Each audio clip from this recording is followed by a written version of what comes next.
guys, welcome back to my channel. Thanks so much for watching. Today I am in Greece. I apologize for the echo. It's just kind of the best I could do. We actually live next to a really busy road and I wanted to film outside, but it's super noisy, and filming next door at my grandmother's house would not have been good because I would not have been able to achieve good lighting. So I'm just compromising and choosing to deal with the location that is minimally furnished but has good lighting. So anyway, today I am filming my first skincare video, which I'm super excited about. I feel like I started my channel back up maybe 2 months ago or something like that, but I've only done makeup related videos so far, not because I'm not passionate about skincare, but because deep down I knew that there was information that I was missing and that there was something that I was not getting right. I mean, I'm super passionate about skincare. I've tried tons of products, but I'm finally starting to come to terms with the fact that there are some things that are fundamentally wrong with many of the products that I've tried, and I am here to tell you what those things are and that you should be avoiding them in your day-to-day routine. And a lot of people have been requesting that I do a skincare video, mainly on oil cleansing, and I just want to give you guys a quick update on that. I'm no longer oil cleansing. The reasons for that I'll get to in a later video, but basically, the reason I was oil cleansing to begin with is because I knew that the cleansers I was using were drying out my skin, which in turn exacerbates things like inflammation, acne, oil production, all those kinds of things that you don't want with your skin. Oil cleansing was one option for addressing these issues, but I think for my skin type, it wasn't the best option. And I believe that with any cleansing method, you know, there runs the potential of there being some ingredient involved that is harmful to the skin. And that's exactly what this video is about. Which kinds of things to avoid in your day-to-day skincare routine. In this video, I'm not going to be recommending products or delving specifically into skin type. Those will be future videos. But this video is going to be a great starting point for anybody who wants to get on track with a truly healthy, non-irritating skincare routine. Just a little disclaimer, I'm not a medical doctor or a medical researcher of any sort. I am merely a well-read, very passionate consumer. A lot of the stuff I'm going to be sharing with you is stuff that I've heard from multiple sources, and I will definitely cite those sources in the description box down below. So if you want to know what I think are the most important things to avoid in order to have healthy skin, then please keep on watching. The first thing you ought to avoid to have healthy skin is unprotected sun exposure. I'm sure you've heard this before, but you should really be wearing an SPF of 30 or higher, not just when you're going outside or when it's sunny. Long story short, sunlight emits two kinds of harmful rays. One of them cannot get through glass window panes, but the other one can. And it's important to protect yourself from both of those kinds of rays. Same thing goes for when it's cloudy out. Whether you're spending time indoors, outdoors, whether it's summer or winter, you should be wearing sunscreen during the day. The next thing you should be avoiding is fragrance in your cosmetics. Most people would rather their products smell good, which I totally understand, but if you really need your products to smell good, then make sure the amount of fragrance in them is very minimal. Even if there's no visible irritation on your skin, fragrance is still irritating. Even if your skin is not visibly sensitive, like even if your skin doesn't visibly react to products very often, your skin is still sensitive to irritants, and fragrance is an irritant, whether that fragrance be synthetic or natural. Any cosmetic that smells citrusy or minty, or honestly good for that matter, you want to avoid. Applying cosmetics should not be an aromatherapeutic experience. The next thing is sodium lauryl sulfate. When you have a cleanser that suds up a lot or lathers up a lot, it's usually either sodium laureth sulfate or sodium lauryl sulfate. Sodium laureth sulfate is generally deemed safe.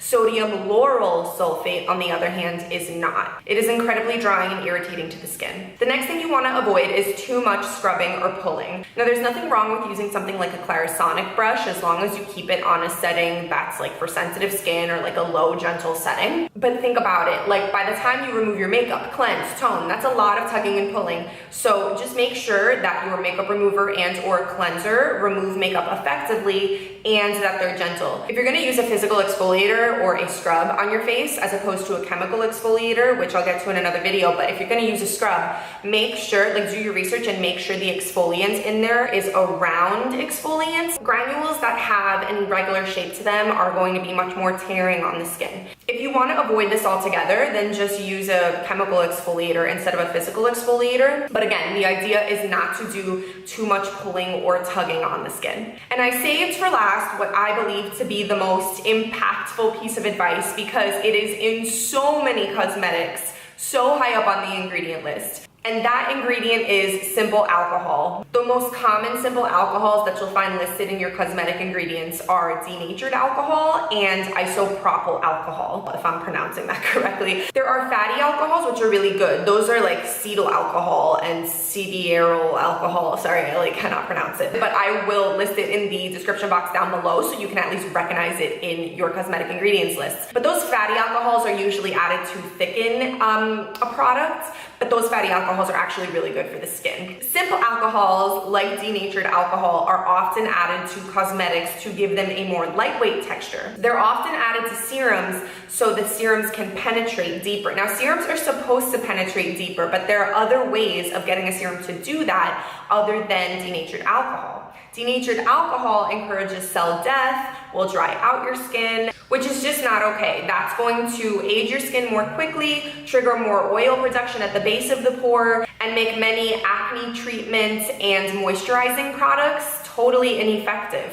Like I just mentioned, you're gonna find denatured alcohol in a lot of serums to give it its lightweight texture and to allow it to penetrate the pores more effectively. You're also gonna find denatured alcohol in a ton of products that are marketed as gel textures or good for acne-prone skin, good for oily skin, mattifying, but there are other ways of making something mattifying appropriate for oily skin, acne-prone skin. And yes, a primer or cream or acne treatment with alcohol in it might deliver some sort of mattifying effect in the immediate sense, in the short term, but in the long term, and even the longer short term, it's going to just dry your skin out, triggering more oil production, exacerbating the inflammation from acne. And yeah, I'm starting to repeat myself, but just to recap, make sure that when you're shopping for any cosmetic product that it doesn't have denatured or isopropyl alcohol in it.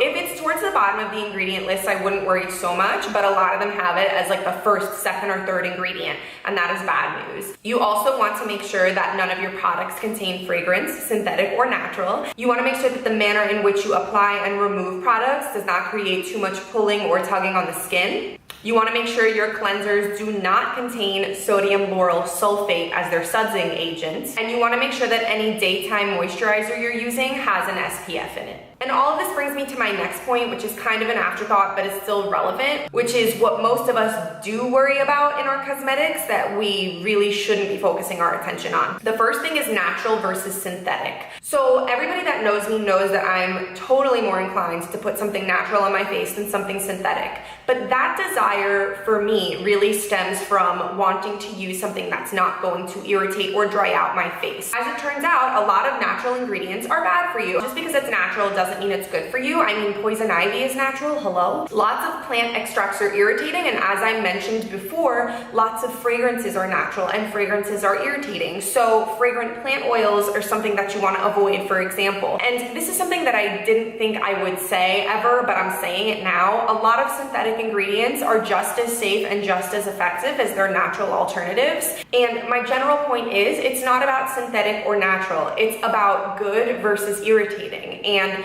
whether you're going for a more natural approach or buying products that are more natural or more synthetic, you want to make sure that they're actually loaded with beneficial ingredients that are non-irritating. So there could be well-formulated synthetic products and well-formulated natural products. It just also so happens that a lot of brands that market themselves as natural brands contain a lot of fragrance, for example. So don't just trust a brand because it's all natural, which leads me to my next 2 points. The first one is that there's this general rule that if you can't understand the ingredients that they're not good for you. I don't think that's true. That might be true with food. I don't know that much about food, so correct me if I'm wrong, but it's not true with skincare because even a lot of natural plant-derived cleansing agents and moisturizing agents, you can't pronounce them. So again, whether you're going synthetic or natural or a combination of both, you need to do your research and buy a well-formulated product. The last thing I want to mention is parabens. Listen, you guys, if something is really trendy and really fad-ish, you should question it. The fact that everybody and their mother is freaking out about parabens. Like, yes, there are plenty of things that have been around forever that should be eliminated from cosmetics altogether. Again, I'm not a medical doctor or a medical researcher, but it is my understanding that parabens are actually a gentle preservative. And it's not even so much that I trust parabens so much that I'm making this point.